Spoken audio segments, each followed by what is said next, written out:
starting at the basics, your organization has received, government subpoena or another administrative inquiry. What are the first things you're doing? What are the first things you're thinking about? Whether they're tech things or they're just process things. Kind of what's the first approach that you take? Dimitri, why don't we start with you? Yeah, I think there's no sort of one approach. It'll depend a lot on your enterprise risk, on the type of company you are, on what government authority is reaching out and what context. Is it an inquiry? Is it, did you get a subpoena? Is it civil or criminal? But, the first thing that's absolutely imperative is figuring out what the issue is and locking down your data technologically. So first of all, you are presumably already at a disadvantage. You don't know the issue, otherwise you would have probably self-addressed it, without government's involvement. And so you want to figure out what the issue is and remediate it as fast as possible, but you also want to make sure you comply with all the legal requirements, and you want to lock down all the relevant data, identify where the data is. And oftentimes it's more challenging than people think, depending on the size of your company, how many countries you operate in.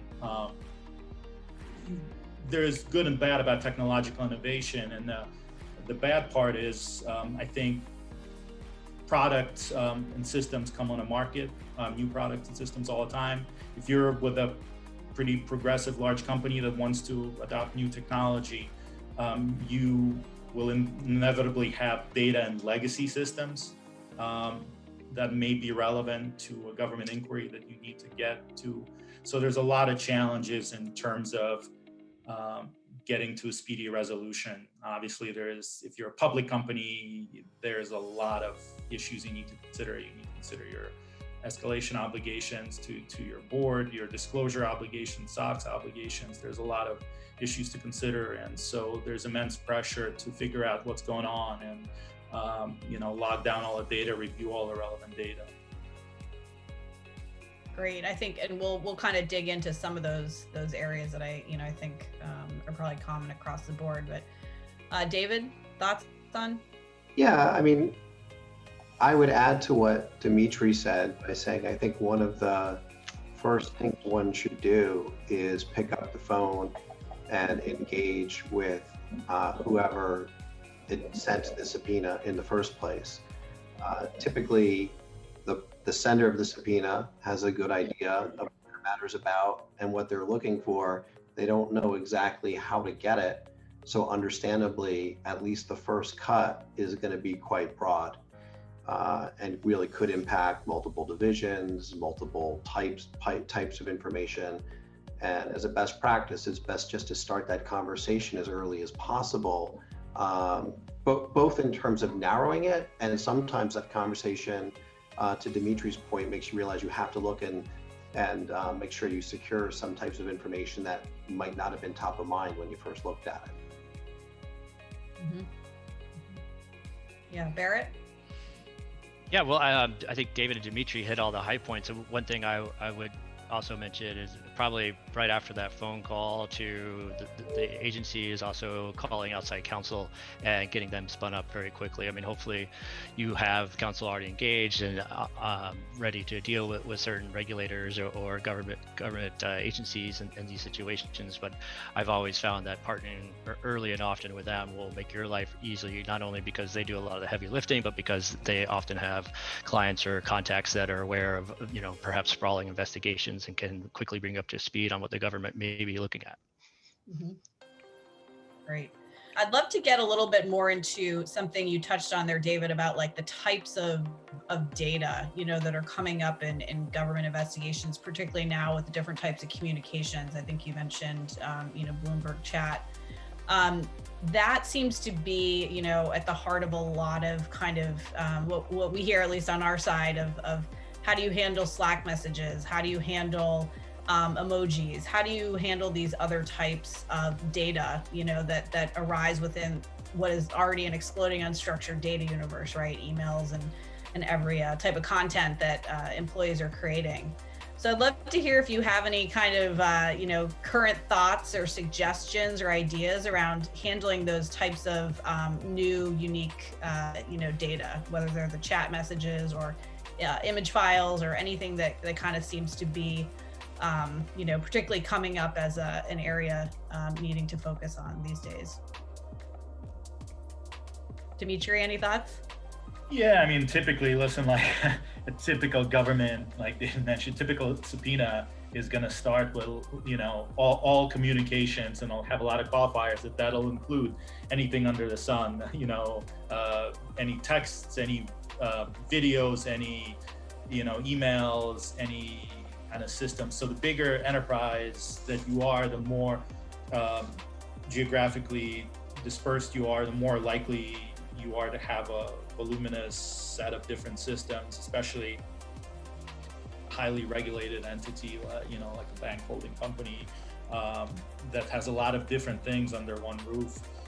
You're going to have to figure out how to engage in that conversation with the government, because, I think there's still somewhat of an old school mindset in that you're largely asking for emails, and that should be easy. You just log down your Office 365 or whatever tool you're using, and you do search terms, and you put whatever time limitations, and why can't you get this to me? You should be able to identify custodians. Why can't you get it to me, in a couple of weeks?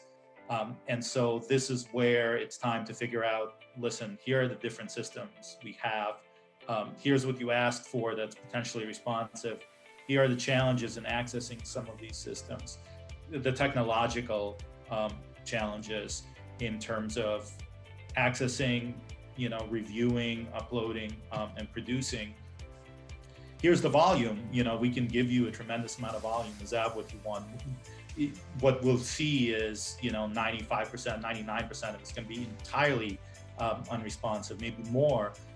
So is that what you want, or do you want us to, spend some time talking through the various limitations and issues in various systems to figure out what it is you're hoping to get, and give us some time? You can do things on a rolling basis. You can, but continuous engagement with the government is critically important in terms of figuring out their expectations and what they're hoping to get, but also letting them know what your own internal issues are and limitations, and what kind of data you have available, because frankly, they're not going to know most of the time. Everyone kind of conceptually thinks emails, maybe chat messages, but they're not thinking of all the other systems that a company may use globally for purposes of communications.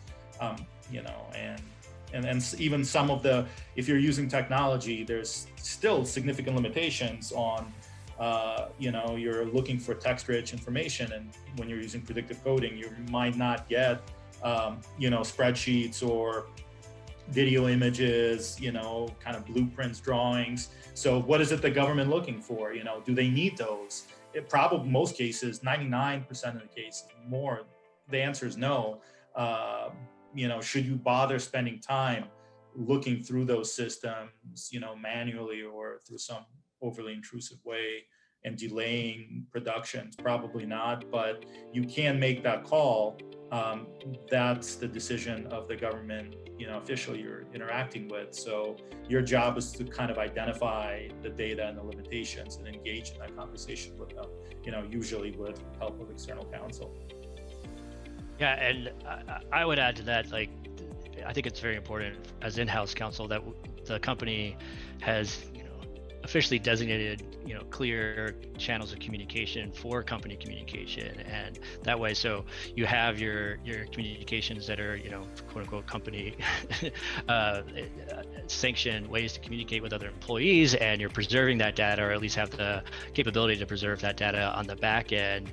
And would you have potential bad actors in your company or at third parties who are circumventing those channels, that you have a policy and some kind of enforcement of that policy to point to when the government's like, hey, where are all these messages that so and so witness that we talked to already told us that they had. I can tell you, government agencies are onto the fact that there's ephemeral messaging. You know, while I was at the SEC, we had to deal with that. I think in, you know, today's headlines, you know, over the last few days, like you see news about WhatsApp changing their privacy policy, and, you know, you have significant members of the public asking people to switch to other communication methods such as Signal and things like that. And I think it's really important for companies to get ahead of that and make clear what is appropriate for employees to use to communicate company business, and that there is a problem